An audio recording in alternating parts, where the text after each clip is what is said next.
আসসালামু আলাইকুম। একটা রেসিপি নিয়ে আসলাম, বেগুন আলু দিয়ে তেলাপিয়া মাছ রান্নার রেসিপি।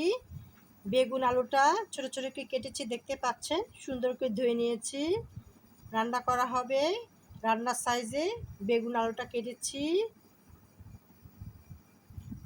তেলাপিয়া মাছটা সুন্দর করে ধুয়েছি, ধুয়ে সঙ্গে দিয়েছি সামান্য লবণ, হলুদ, মরিচ, ধনের গুঁড়া দিয়ে মাখিয়ে একটু ভাজা হবে ফ্রাই প্যানে। সয়াবিন তেল দিয়ে মাখা হবে, দেখতে পাচ্ছেন। এই রেসিপি নিয়ে আসছি, অত্যন্ত মজাদার বেগুন আলু দিয়ে তেলাপিয়া মাছ রান্নার রেসিপি। খেতে কিন্তু অনেক লোভনীয়, গরম ভাতের সাথে খেতে কিন্তু অনেক সুস্বাদু লাগে। সেই রেসিপিটা নিয়ে আসছি, প্রথম থেকে শেষ পর্যন্ত দেখবেন।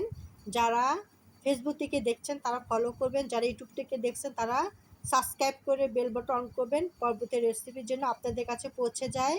আপনারা যে রেসিপি দেখতে পারেন, ফলো লাইক করতে পারেন। আল্লাহ হাফেজ। আমি তেলাপিয়া মাছ ফ্রাই প্যানে সয়াবিন তেল দিই, শুরু করা হবে। তেল দিয়েছি, তেলটা গরম হয়েছে। এখন মাখানো মাছ ভাজা হবে।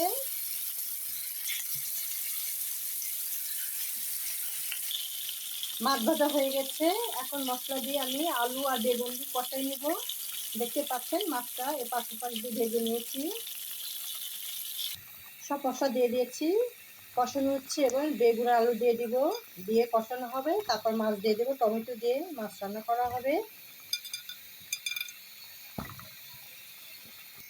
বেগুন আলু দিয়ে কষানো হচ্ছে, দেখতে পাচ্ছেন।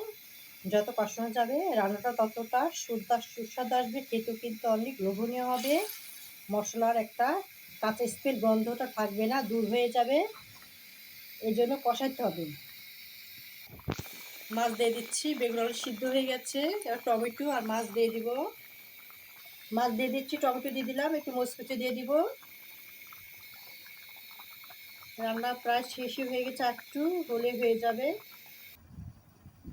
বেগুন আলু দিয়ে তেলাপিয়া মাছ রান্নার রেসিপিটা ঝোল ঝোল করে রান্না করা হয়েছে, দেখতে পাচ্ছেন কতটা লোভনীয় হয়েছে। খেতে কিন্তু অনেক মজাদার। রেসিপিটা যদি ভালো লেগে থাকে তাহলে অবশ্যই লাইক কমেন্ট করবেন। যারা ফেসবুক থেকে দেখছেন তারা ফলো দেবেন, যারা ইউটিউব থেকে দেখছেন সাবস্ক্রাইব করে বেল বাটন অন করুন পরবর্তী রেসিপি দেখার জন্য। ফলো লাইক করবেন। আল্লাহ হাফেজ।